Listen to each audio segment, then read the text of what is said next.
guys again. I know last time was a little bit informal. Well, it won't be as formal as it was before, but glad you can join us today. Yeah, I'm glad I could be here. Awesome. Well, we're gonna just wait a bit until everyone's here, and we're gonna start a little our host. We have so much question, and we would like to know you better. That's for sure.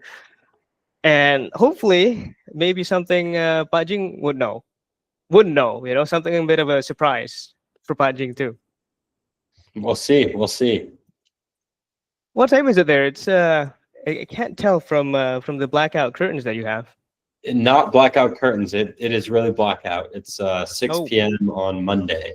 Oh, wow. Okay, so we're just closing the first day. Awesome. Yeah, we're on different sides of the world, it seems. 12-hour difference, I believe, right? Yeah, I guess we could make a little Earth sandwich right now if we wanted to. Oh, definitely. I have my rye bread right here. All right. Well, I believe that's everyone here. Is that right, Rama? Can we start? Cool. Awesome. Well, first and foremost, Mr. Lawrence Allen. May I call you Mr. Allen or Lawrence? Either works, probably Lawrence. All right, cool. Lawrence, pleased to meet you. My name is Fasha. I'm the property manager here in Bukit Vista, and this is our team. I believe you've met before. You've talked to us prior, a few weeks ago, regarding your company, Taranofa. Yeah. And here is the main focus is you and your entrepreneurship journey. Right now, you are currently sitting, well, in your LinkedIn, I believe. You are the current CEO of Taranofa. Is that how you pronounce Taranofa? I love your pronunciation. It sounds almost Italian, but I usually say Terranova. Taranova, I got you. Yeah, we kind of roll our R's here a bit. It sounds great. I might have you voice our commercials or something. Oh, would be happy to do so. Okay. Well, traditionally, we would go to in the professional journey to get to know you better. But seeing here, right, you were an intern, you were a manufacturing engineering intern. But before any of this, you were a mechanical engineer graduate, undergrad from Berkeley with 3.9 GPA. That's impressive. And then you move on to University of Pacific as a research intern, working in a pharmaceutical research paper. How did you take that major leap? I think you have this a little bit backwards. So, oh, I'm sorry. I actually did the University of the Pacific research before I even started undergrad, which is why it does not make sense at all with my background. I was a bioengineer when I began. I was even a bioengineer when I started at SpaceX. And I think I've used that strong life sciences background a lot at Terranova, understanding fluids and viscosity in a chemical lens as well as a physical mechanical one has been very useful. But it has been a minute since I've been deep into the world of biology and chemistry. I've definitely gone full on the mechanical route because we build really big things here. So I actually switched my major at school so that I could do this company. So at the start, you were a biochemistry or bioengineer in the University of the Pacific, and then you do manufacturing and engineering in SpaceX, and then you joined Berkeley. Is that correct? Yeah. So I was doing research at the University of the Pacific and then began bioengineering at Berkeley, and I'm wearing my Stanford shirt, but I was a Berkeley bioengineer and then a Berkeley mechanical engineer. So a double degree, is that correct? No, I did not graduate with the bioengineering. I had to leave that one behind. Oh, I see. Well, nonetheless, it's quite impressive because commonly people would graduate first from their undergrad and then they took an internship here in Indonesia. But the way you do things here, quite, well, for us, I guess, it's quite novel. Oh, I have an engineer who was, she's a mechanical engineer now. She did 4 internships, SpaceX, Tesla, Zipline, and Boston Scientific, and did all that in undergrad. But the craziest thing for me was that in high school, she was a T-Mobile software engineer, which doesn't make any sense because they shouldn't have hired her clearly when she was in high school to do that. But she's definitely had an interesting life path. Woof. Wow. You met a lot of amazing people. Maybe we can bring her next time for inspirational speaker too. Maybe you should. Yeah, she's Maybe Rama could like reach out to her. And okay, but focusing back on you. After you graduate, right? I believe this is where you start your journey in founding Terranova, right? And then you became the CEO and co-founder. And not only that, a few years after that, you became uh, a lab researcher. Is that correct?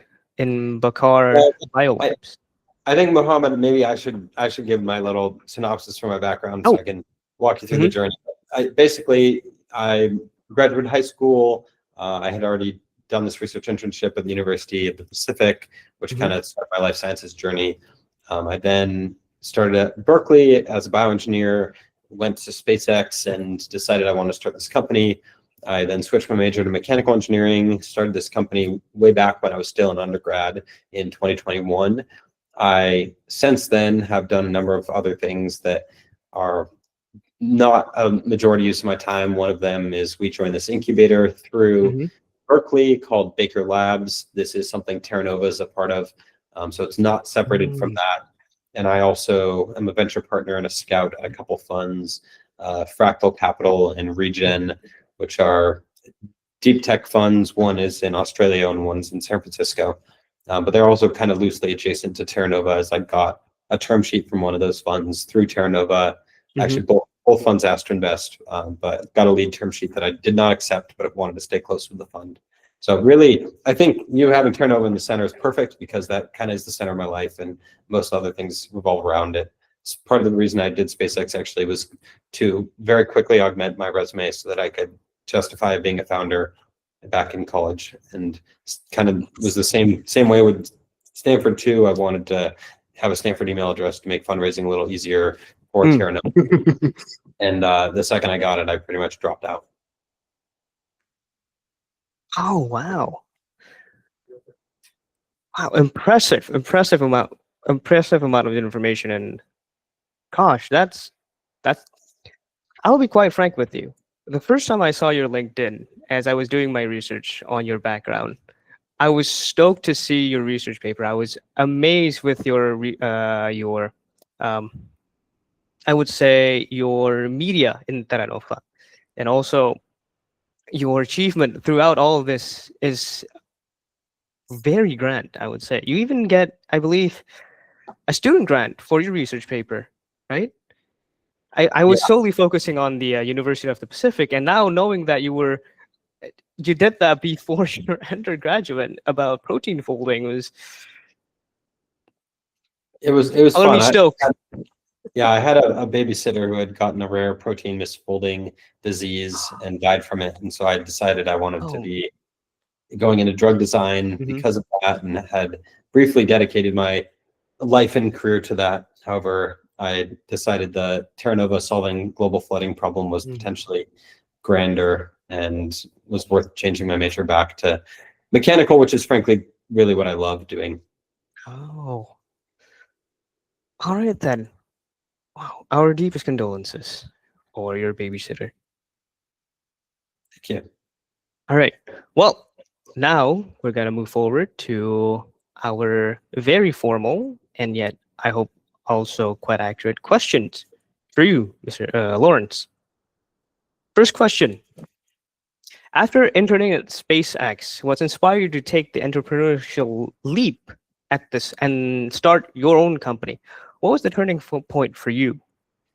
My inspiration is mostly from what both my grandpa on my mom's side and my dad had done. My dad started a company before that actually began in Berkeley. It was a plastics recycling company, and it grew to build plants all over the world. I think they had one in Austria, Germany, China, Richmond, California, and maybe an additional one. And they raised a lot of venture money. They even raised from Mark, which is quite a big fund, which Jing Cho might be familiar with. But that was very cool and had inspired me from a young age doing something deeply physical and scaling a company off of it.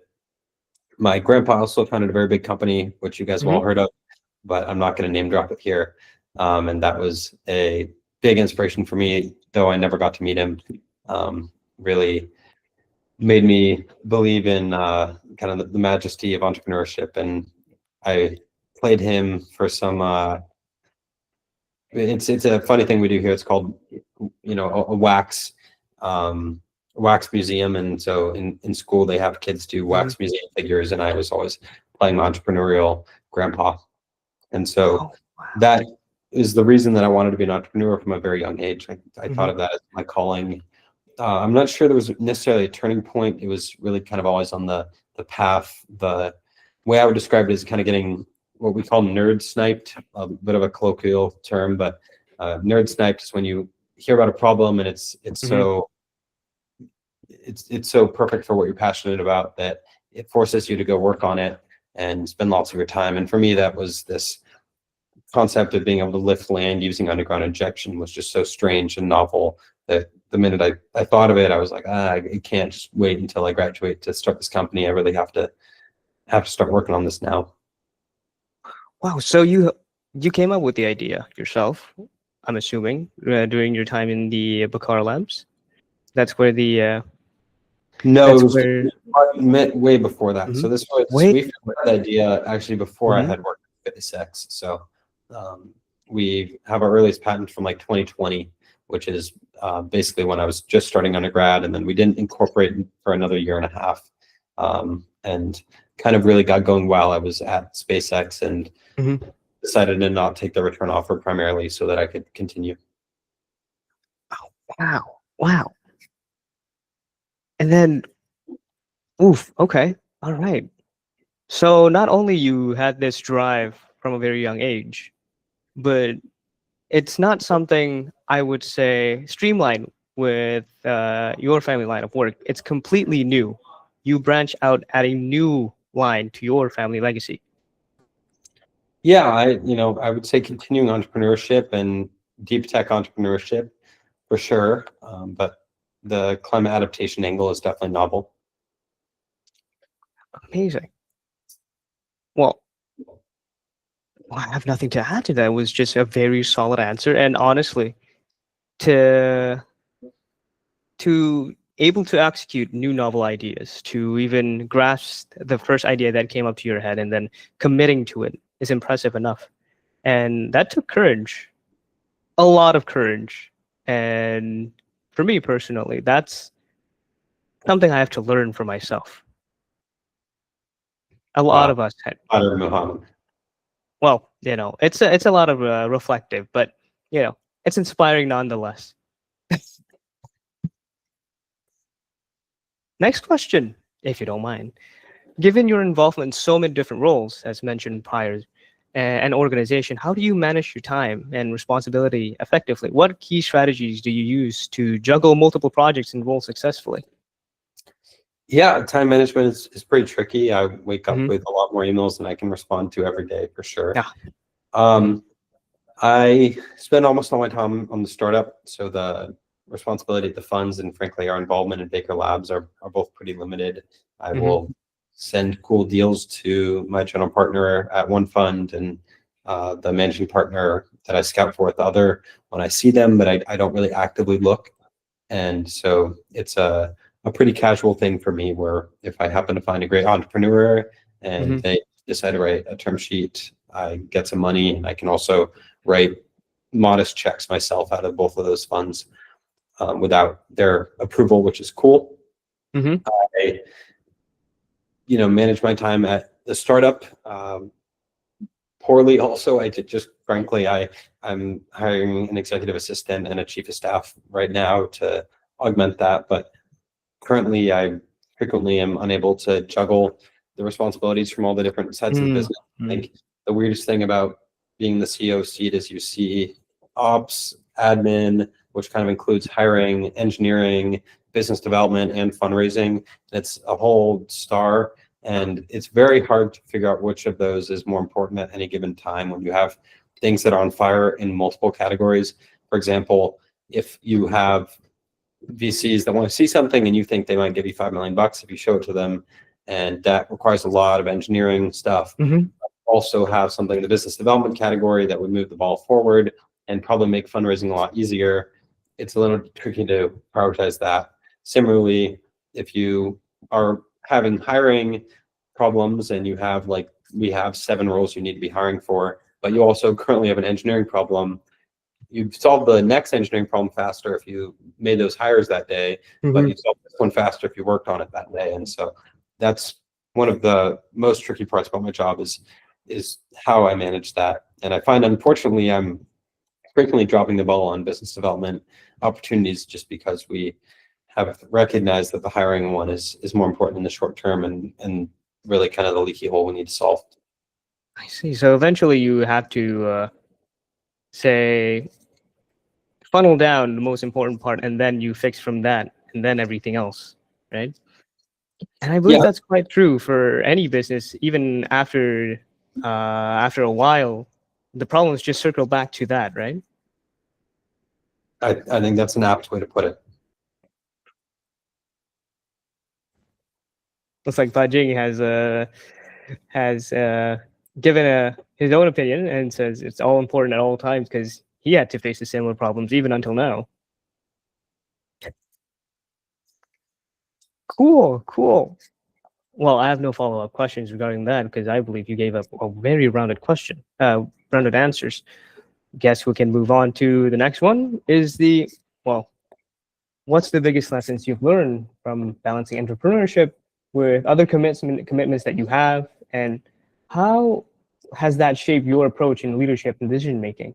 As you mentioned before this, that you had to finally focus on business development.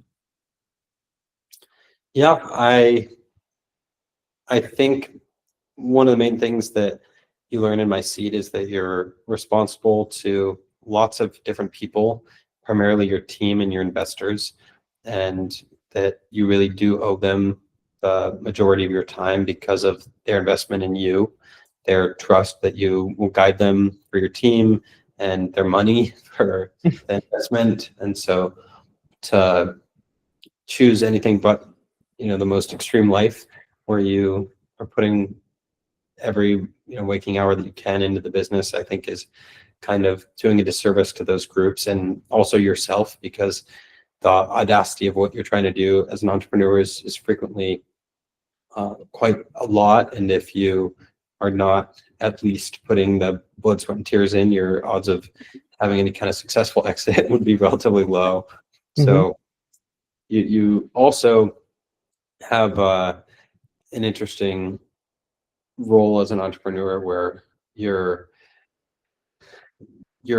job is very dependent on your public persona, which is a little bit strange and not something that's talked about much because it's it seems a little icky, but you're not just growing your business, but you're also growing your public persona to enable that and to enable fundraising primarily and recruiting. And so you do have to balance some of those style relationships. So for example, networking is a real part of my job, which is strange. And it, frequently would seem like I'd be wasting time when I would go to an event or, be strengthening relationships with some of my more successful friends. But the reality is that is kind of where the ability to raise money comes from. And so we'll go, I'll, for example, refuse to hang out with this friend group because this friend group is not in the entrepreneurial circle, but I still invest heavily into my relationships with another one because they are.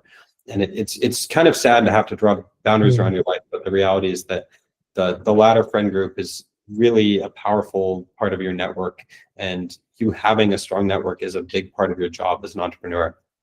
And so you have to find a way to have your free time and your fun time also be growing your business. And the way to do that is to make friends with investors and entrepreneurs and have that be your real friend group that you devote a lot of your time and effort to. And so that has made it a lot easier for me to have little bits of fun in the midst of all this work. And I think those friendships have really moved the ball forward a lot for the business.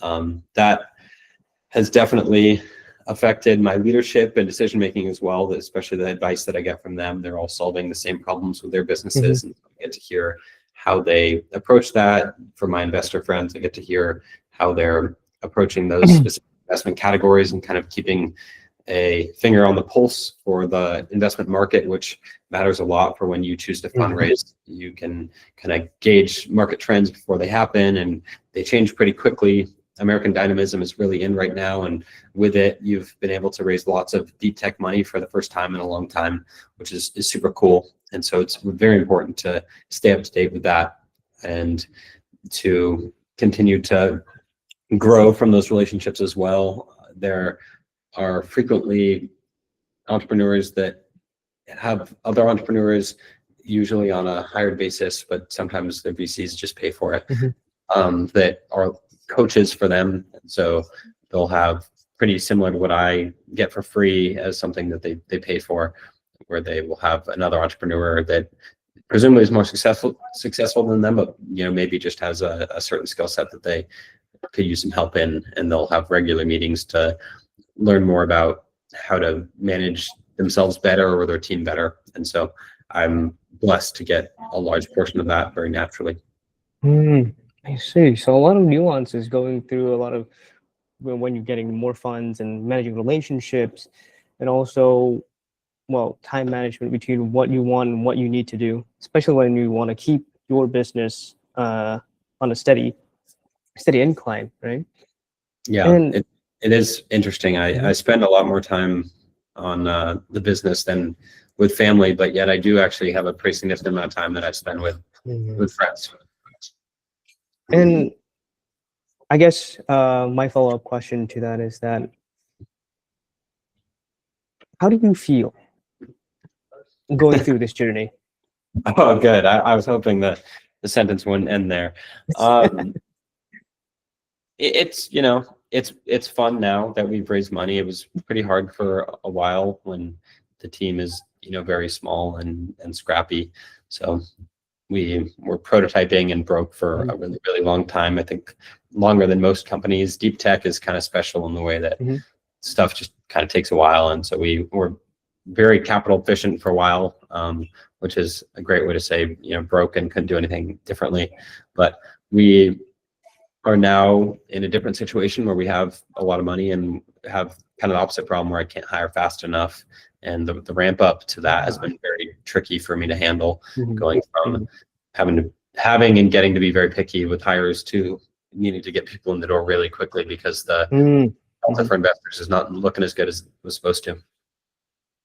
A lot of down and up, as I would say.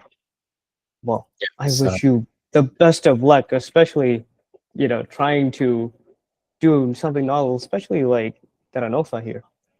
Well, I would not like to keep your time than I already did prior, because I already asked my question. And if you don't mind, I would like to open a Q&A session for our team here, because I believe they're very eager to ask you a few questions. I believe we only have one, though. Sure.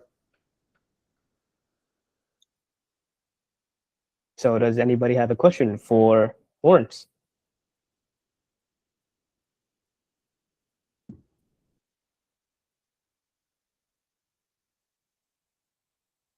I have a question if nobody else does, but I'll go first. I'll lead. Yeah. Lawrence, I'm going to give my time to actually you today, because I think it's actually good that people in our company see from maybe somebody who's younger, right, and attain greatness at an earlier age. So just earlier you mentioned that your family seems to have history in doing business in almost like a multi-generational way, from your grandfather to your father to you, right? How much do you feel like a legacy, that means like your family history being in entrepreneurship, helps drive you become an entrepreneur, and how much of it makes it feel like you have some big shoes to fill on the other hand? And is that a strategic advantage or a disadvantage in your opinion? Yeah, it's definitely a bit annoying. The reality is it's functionally impossible to create a bigger company than my grandpa did. And so I kind of level set where that will not happen. Again, if I could share the company's name, it would be obvious why. With my dad, it's just really, really hard. I mean, they raised, I think, about 150 million in venture capital, another 100 million in debt, plants all around the world that are still operational.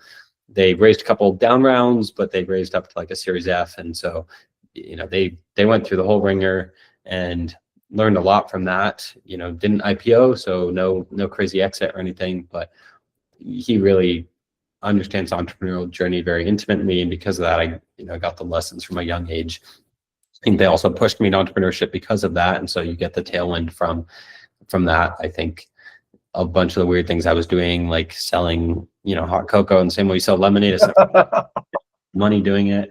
I also was the top raffle ticket salesman in the district 5 years in a row, and would get like an Xbox or a PlayStation every year, and then sell that and turn it into cold hard cash and buy 3D printers and stuff with it. That was pretty fun. I had an electric skateboard business in high school that made kind of a lot of money. It sold for like $1,800 a piece, which is quite a lot to sell electric skateboards for, selling to people going to Coachella and stuff. And so I got a lot of that inspiration and push and drive from my dad, for sure. And his experience at MBA Polymers was definitely very important for me and my journey. Definitely daunting as well. I think it helps me to level set a little bit and understand that the journey is very far from over, and we are successful after we get lots of revenue, not after we take investor money. And correct. Understanding that component is huge. It very much is true that the race has begun now, not finished. Correct. Well, the race is seed round. I think actually investors are actually relatively forgiving, surprisingly, if you lose all the money, usually with caveats to that. In the venture world, that is kind of the rule, not the exception. There is definitely an asterisk dependent on how you lose the money. And if you're working super hard, definitely reduces the risk of them hating you if it all goes wrong. But you have to find product market fit very quickly, or you run out of money, and it's hard, especially in deep tech, to do that. And so they know that they're playing a special type of baseball where only the home runs count. And so I'm lucky. It's actually it's a bit of a gift and a curse in the venture capital world that they are accepting losses, but they write off the losers a little bit, and you don't have all that long to start to become a breakout or not before they do start to give up. It's actually kind of a very funny situation when occasionally companies that are kind of marked as probable losers start doing well. A notable example of this is Scale AI, which is one of our investors' best investments. Outlander invested in Scale AI at a $3 million post valuation, which, if you have seen the news, they just raised or were acquired at a $27 billion valuation. So I don't know what that market was, but it's 100,000x-ish return or something, right? And so it's super cool, but surprisingly, Scale was doing very poorly for like 4 years. And most people, are unaware of that now, of course, because they're such a breakout. But that was a super interesting example where they were not doing so well, and they'd kind of been written off by investors, probably including our own, though he doesn't talk about that, of course, now. They proceeded to come back when the market changed and realized that they could do this for AI. Lots of groups like Mercer and my friend Ali at Micro One pivoted and just changed the whole company from like a hiring platform to a model training platform, and the valuation skyrocketed. So there's always opportunities for pivots, and I think that being open and flexible to that is really the way that you end up making it, not necessarily that your first idea is exactly as you'd planned it works out. We changed a lot from a company that was very much a climate company doing carbon sequestration primarily to a company that is a American dynamism deep tech company doing land elevation. Also, I have to call out the Santa hat is a Christmas addition to our logo, not the Maybe we should make it permanent. Fascinating. Very good. I'll give the floor to anybody else who has a question from Lawrence, but if nobody does, I'll take the next question as well. Back over to Fasio. Oh, Budi, unfortunately, we only have one question. So after this, it's going to be your session. I'll ask another question then, and I'll use my time to ask Lawrence a follow-up, which is, absolutely. Do you think, Lawrence, and this is coming from kind of like a entrepreneur mindset. I see a lot of people, they probably have a hard time forgiving themselves for failing, right? But I think entrepreneurs are always ready to forgive themselves first and believe that the world will forgive them for failing. Do you think that's a secret power? Do you think that that is kind of like the essence of what makes somebody able to take the risks that the people who don't? It will definitely be harder for me to raise money after if this is a flamboyant failure. Think about that component. I think of that in more like a daily basis where, I let myself down by not getting X thing done, and I kind of have to forgive myself quickly and move on. Right. I have all the time. Well, one of the most recurring themes of the past 2 months has been me spending 3 days going to a conference or meeting someone in another state, having really a lot of opportunity coming from that. The connection went fantastic and they want to follow up, but I have 50 different business cards that I got from that conference who also want to follow up and are very interested. And I'll take that entire stack, I'll put it on my desk, and I'll do nothing with it for 2 weeks. ChatGPT that.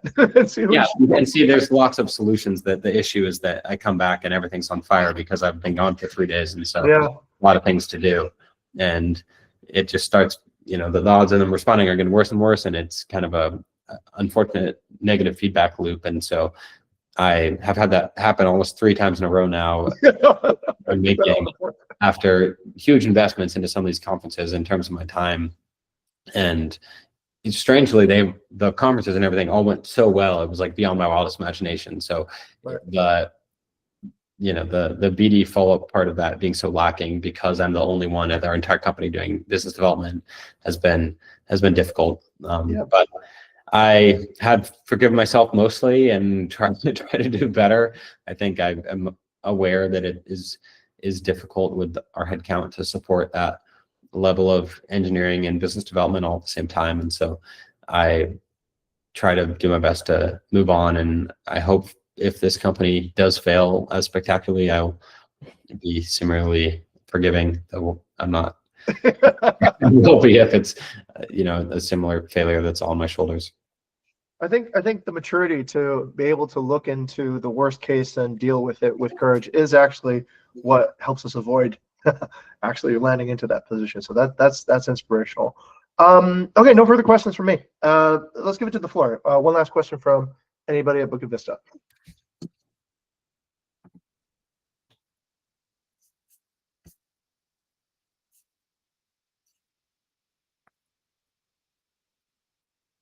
No pressure, guys. Whoever the most entrepreneurial of the bunch is should maybe pitch me your startup. Anyone got any side projects? This is a good time for anyone who's very into entrepreneurship to pitch their ideas. I'm an investor too. I can write $100,000 checks with no approval. So you have a great idea right now is the time. Especially here in Indonesia, that would probably take you skyrocketed immediately.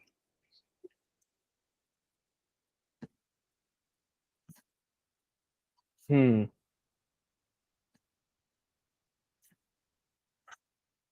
don't bite. I'm also not offended if no one has any. That's actually a good topic, actually, Lauren. So since you've been working on, okay, I'm going to probably go overtime if I ask this question, but I have to ask since it's so fundamental, right? When you're landing in a culture, let's say where you're thinking about lifting up Jakarta, right? And you're looking at a culture where people, as sort of a default, are coming from a shame-based culture rather than a guilt-based culture, let's say, right? Have you found any interesting approaches in dealing with, or do your parents or anything have any explanations of how to localize or to globalize according to each culture that they encounter that might actually help, any wisdom there? I can't say that I am intimately familiar with any shame-based cultures. I've found Indonesians to be very fun to deal with, and the interactions I've had, we've had a few groups come by, like consul generals and stuff come by our office, and they've all been fantastic. I'm pretty well traveled around mostly South America and Central America, and I've learned a lot from my time there, but I'm somewhat less well traveled in Asia and Southeast Asia. So I hope to do more. I'm going to be there. Yeah, in January, and so there'll be some fun times to be had. Hopefully, I have definitely found, different groups that we talk to respond very differently to this as a technology. Specifically in different customer segments, we get much better responses in some segments than in others. Some, it's all a risk-based response of, oh, but what happens if you crack this foundation, and they want 100,000 data points on the geotechnical longevity of this, and some are asking very different questions and are mostly looking at it from a value engineering perspective, and are somewhat more optimistic that this technology is the golden goose that we think it is. So I definitely have wrestled with that, and I've gotten pretty good at smiling in the face of extreme skepticism. Excellent. Need thick skin. Okay. All right. Cool. Back over to Fasha. All right. Well, if there's no any more question, and I believe we don't have any more questions because this has been a bit of a run over time. Mr. Lawrence, apologies, Lawrence, Mr. Allen, you are more than welcome to stay here and view our all hands meeting. And I'm going to pass this back to Hafiz as our moderator for today. See you guys. See ya. Thank you, Mr. Lawrence. Okay, so thank you, Fasha, for hosting Mr. Lawrence, and thank you, Mr. Chu, for the follow-up question as well. So let's continue to the next session, which is the hospitality and revenue target, which will presented by me and Furqan. So Fasha, please help to enlarge the presentation deck. Yes, hit the full screen. Okay, so good morning, everyone. How are you guys doing? I hope you guys doing good, yeah. So, okay. This property is Umao Weasley. So, if I'm not mistaken, we have the owner here, Ibu Ida, previously. So, I believe she's not in this room anymore. Okay. So yeah, by the way, this is the Umao Weasley. So this property already launched last week and already received 3 bookings.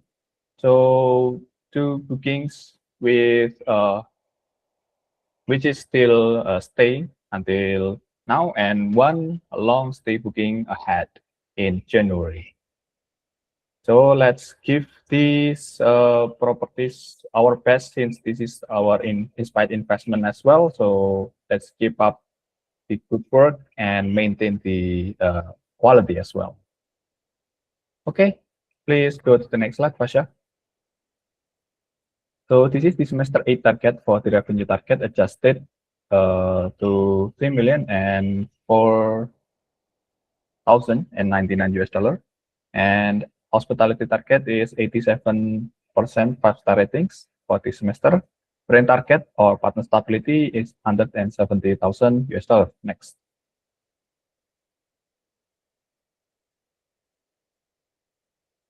Okay.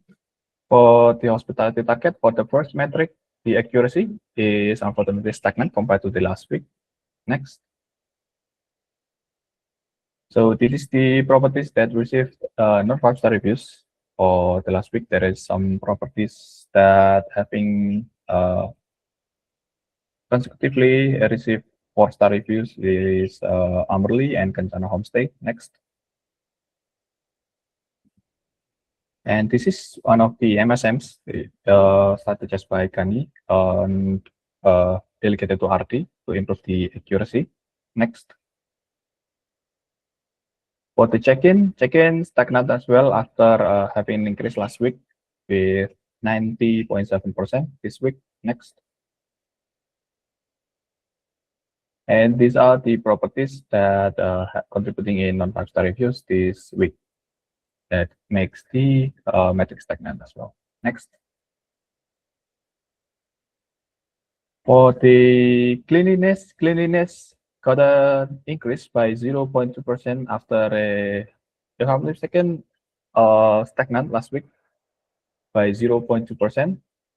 So these are the properties that giving the 5-star reviews for this week. Next. And these are the MSM to improve the cleanliness for this month. Next. Communication got an increase as well by 0.1%. Next. And these are the properties that receiving 5-star reviews in communication for this week. So next.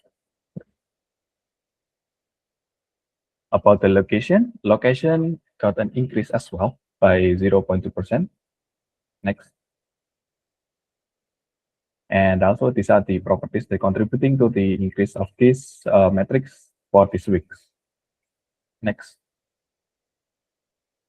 Value got increased as well. This is the latest metrics for the hospitality that increased this week by 0.2%. So this is the properties that contributing to the increase of the value like this week. Next. And these are the MSMs. So that correlated to the revenue target or value to the Airbnb listings. Next. What about our overall quality? Overall quality increased by 0.2 compared to the last week. So this week we are lacking about 0.4% to achieve the 87% 5-star rating for this semester. Next. So this is the this is the MSM that I found on the MSM database to support the semester target as well, especially on the hospitality. Next. So for this week, starting from 15 December, so we will count 15 December until 21 December for this week, the review received. Next. And this is the breakdown of the hospitality metric each days from 15 until 21 November.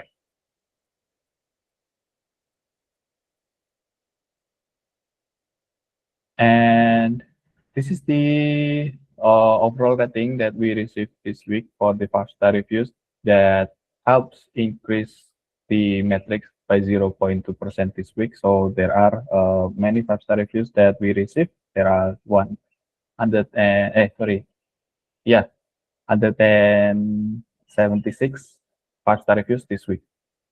Okay, next. For the next session, I'll pass the session to Furkon. Okay, thank you, Mas Hafiz. Good morning, everyone. So let's proceed into the brand target updates. Same as the previous week, we do not have any update from the brand target, which is a good news that this means that we can maintain the partner stability up until this point. So moving forward into the revenue target achievement, our current achievement is at 1.5 million USD. We are finally crossing the 50% marks of our revenue target, and we still have around 3 months and also 9 days to achieve the revenue target. The breakdowns in relating to the revenue and also brand will be delivered further in the company team target and achievements for the MSM activities involving this. And moving forward into the company team target achievement, let me directly take over to make sure the time is efficient. So yes, this is the our target so far. Our revenue target is currently still off track with accounting around 76% of the progress. Please click the MSM table over there. Thank you very much, Fasha.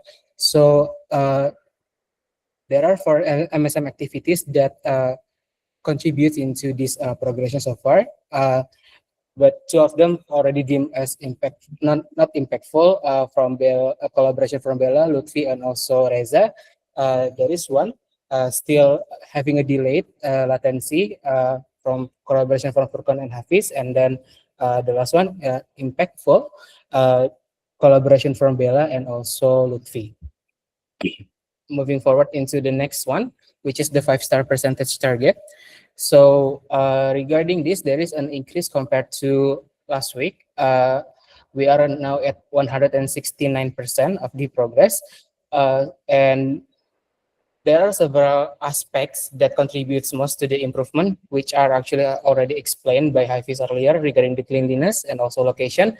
However, there are several factors that also making sure that why the rating did not go as high, which means that there is some improvements needed in this part, which is check-in and also value.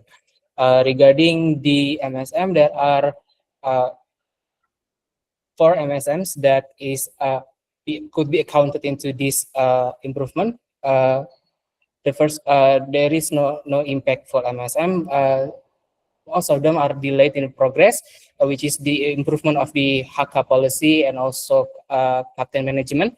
And also the impactful ones is strategized by Bayu to Rama regarding the supervision of HAKA culture implementation. Moving forward into the brand target. There are actually quite several MSM activities here, and because there is no update, there is no movement as well in the part of the expense or budget for the churn. There are around 1, 2, 3, 4, 5, 6, 7, 8, 9 MSMs activities. However, none of them actually could be classified as impactful yet. There is a non-impactful MSM strategized by you and also with collaboration on Furcon, and also there is a delayed process coming from O2 to improve the operational competency and also the game design data development but in collaboration from Titan and also RD. There's also the involvement from the finance as well, strategized or led by Bella, delegated to VD and also Furcon in this part. And the last one regarding the starting revenue target for January, this is still off track, and the MSMs still revolves around the development of Budi and also self-sign up that is be collaborated with Gani, Reza, Bayu, Titan, and yeah, these are the 4 people that are actually contributing in this starting revenue target for the January up until for this week. So currently our achievement for starting revenue target for January is still around 64.23%.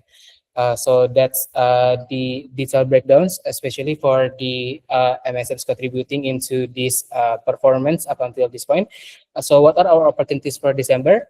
We managed to have 61% occupancy, 16% expired dates, 4% maintenance, and also 1% owner usage so far. That means that we still have 18% nights available to sell to achieve the target.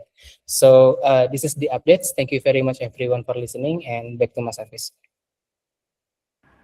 Okay, thank you for giving the update for the company team target and achievement. So let's continue to the weekly mission inspiration. So for the first weekly mission inspiration coming from Bukit Vista Mission to inspire led through hospitality innovation that positively transform our partner. So the first one is from Lutfi. For is yours. So and let us know how it impacts our revenue target or overall target. Airbnb raised their fee from 15% to 15.5%. So we need to slightly increase prices so that after Airbnb's higher fee, the net revenue we receive stays the same as what we originally intended as the prices that we set on Airbnb. We do this by adjusting the Airbnb channel multiplier in batch 24 from 1.2 to 1.21.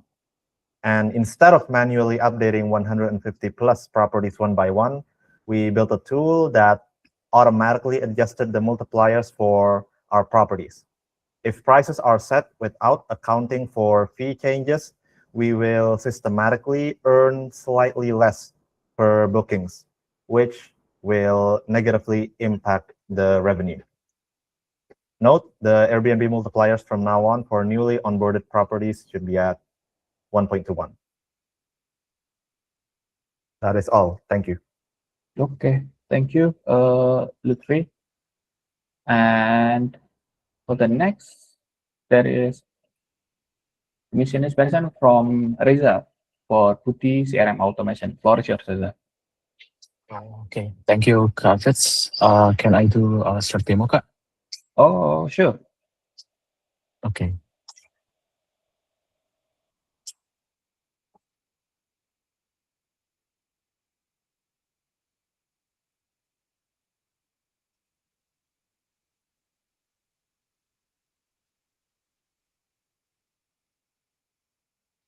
Can you see my share screen? Yes, sir. Okay, so today I like to walk through the several CRM automation that have been released by Budi. So the first one is the automated outreach after leads are submitted in the channel Budi Leads Management. As soon the list is submit in this channel, usually it's coming from the offline canvassing. So like this, the system will automatically trigger the outreach to the leads. So this will faster response time and more consistent follow up and overall better leads handling because of this outreach is triggered instantly. Leads should ideally submitted during the working hours to ensure timely and effective communication with prospect. And then next is the automation for updating the label and notes chat in SendPost. So when once the conversation is closed, like in this one, we can click this button on the bottom top back here. So this will trigger the automation CRM and will be update the HubSpot. So the Budi will create like summary of the conversation like this one and updating the label. So this will the tracking well structure and reduce manual input and ensure important context properly documented in HubSpot. And the last one is the automation for creating deal and automating the CRM. So in the channel project Atlas here, after the submitted business plan in Atlas, you can tag Budi like this one. So the Budi will automatically create the deals and update the labels not according to our standard documentation. So you can check right here for the result. So this is the result, like the deals that have been created by Budi, all the label as the updated and the notes also included the data of the property. So this will be reducing repetitive manual tasks and allow team to focus more on strategy and relationship building rather than administrative work. With this implementation in CRM, I believe this will significantly more efficient and manual work is minimized and data accuracy is more improved and overall workflow will be smoother. Ultimately will be increase our potential revenue growth. So I think that's all that I will want to present today. Thank you. Okay, thank you, Reza, for presenting the improvement of Budi. So let's continue to the next slide. Next session on the inspiring the hospitality industry through technological innovation. Before we continue to the mission inspiration, I would like to announce to you guys we will maximum extend the all hands meeting by 15 minutes. So just in case the engineering team have this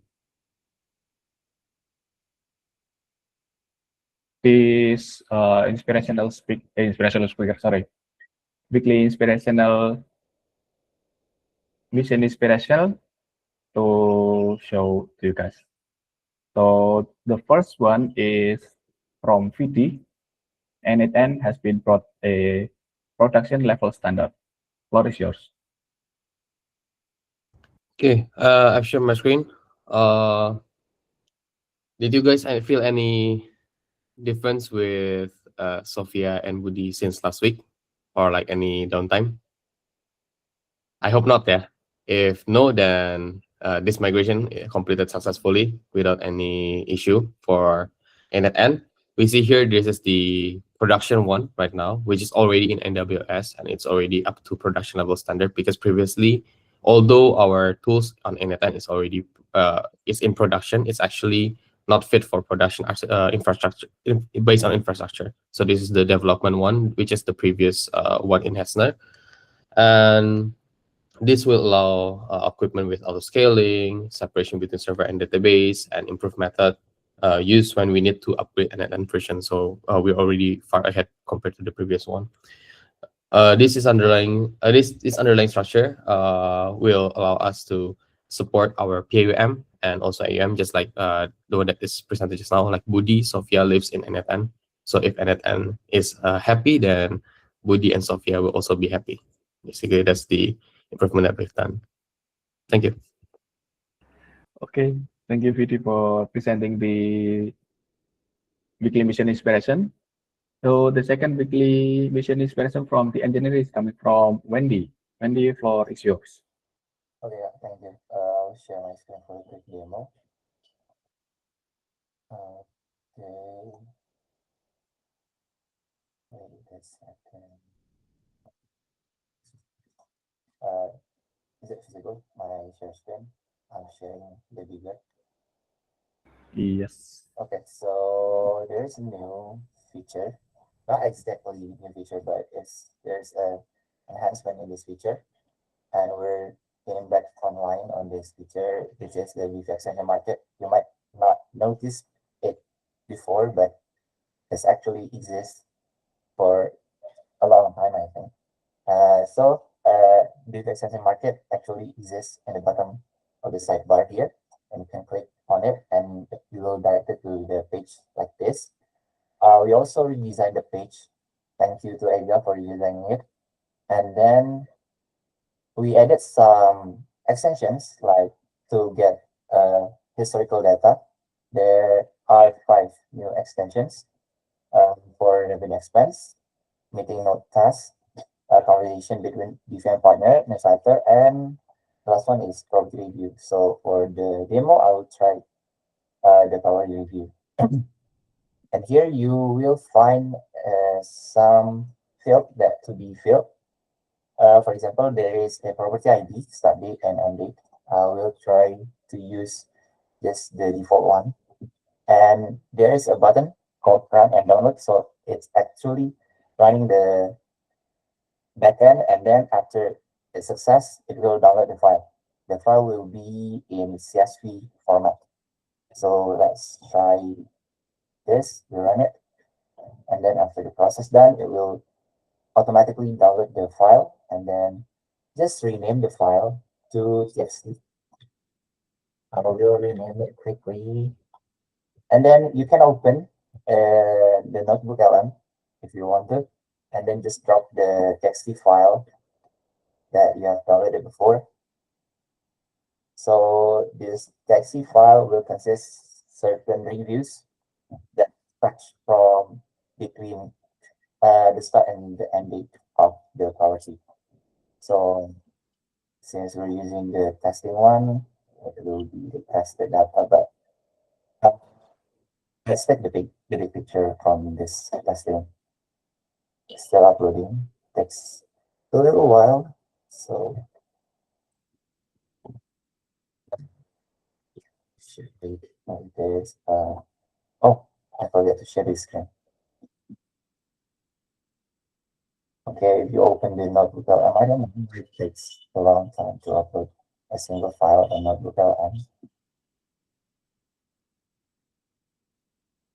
You know, is it normal or not? Okay, let's try to create a new notebook since it takes a very long time just to upload the 5 kilobytes data file.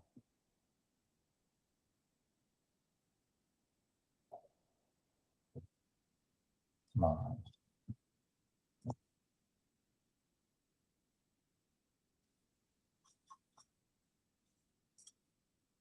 Still not uploaded. I don't know, is it my network issue or the notebook LM issue is not uploaded, just 5 kilobytes file. But at the end, yeah, I think you have the picture in your mind how it works. So if you just upload the text file, the CSV will include this data with all the reviews between your inputted start date and end date, and then you just upload it to the Notebook LM, and then you can just ask Notebook LM about the reviews, data you want to get the average or what the guests said so far about the quality or etc. And I think that's all. It also works for the other extension that exists, since you can just download the data. Since if the button said run and download, then it consists a data when you run it. I think that's all from me. Thank you guys. Bye. Thank you, Wendy, for presenting the weekly mission inspiration. So I believe that the last weekly mission inspiration for this all hands. Let's continue to the next session. For the core value recognition, there is no core value recognition. And for the announcement for the Shift Leaderboard final result, to Rama, floor is yours. Okay, thank you, Mas Hafiz. So everyone, welcome back again. This is the final ranking for a Shift Leaderboard from month November to December, yeah. So let's give an applause for the first winner, to RM and HR, that has been consistent for 3 months in level 2, 0 violations all month, and rewarded 2,000 rupiah per member. And the next milestone for RM and HR is that both teams will stay at the level 2, but starting back to month 1. When they are completing month 3 again, they will be rewarded again. So we are rewarding the consistent cycle of effort, yeah, everyone. Remember, don't slacking off, because you can also be demoted back to level 1. And then we also have operations, which is entering the month 3 in this cycle. 0 violations met, and if you guys keep being consistent for the next month, you will be rewarded 2,000 rupiah as well. And last but not least, in the first place, BBR, congratulations for being promoted to level 2, yeah. 0 violations met, and all of the team members have been rewarded IDR 50.000 per member. And for the next milestone, please keep consistent for every 3 months to be rewarded 2,000 rupiah. And then in the level 1, we still have an AUM, knowledge team, which has been finished with 1 point. The reason why, because Ganesh was late on thumbs upping his shift, yeah. And then the last place, we have engineering. So engineering finished last with 2 points and will perform push up 15 times because Wendy forgot to thumbs up his tech support shift. Okay, so engineering, please turn on your camera and let me see you are all of you taking the push-up positions ya. Mas Fasha bisa dimatiin dulu share screen-nya so that I could see all of the engineering teams in positions ya. Okay, so engineering team on your position, I will count 1 to 15 ya. Okay, so 1, 2, 3, 4, 5, 6, 7, 8, 9, 10, 11, 12, 13, 14, and the last one, 15. Thank you, everyone. Thank you, engineering team. Please be mindful about your shift next time, yeah, everyone. Back to you, Mas Hafiz. Okay, thank you, Rama. And don't forget, guys, to keep and upload your shift every day before 10 p.m. Vita, yeah. So since we already passed the 11 a.m. Vita, so let's continue to fill up the personal updates asynchronously by this AOD. Don't forget to fill up all the column, guys. And thank you for attending this all hands meeting for this week. And I'll pass it to Fasha for the closing. All right. Well, everyone, thank you so much for today, all hands. I hope you feel inspired, and I hope you guys have a good day today. See ya. See you guys. See everyone.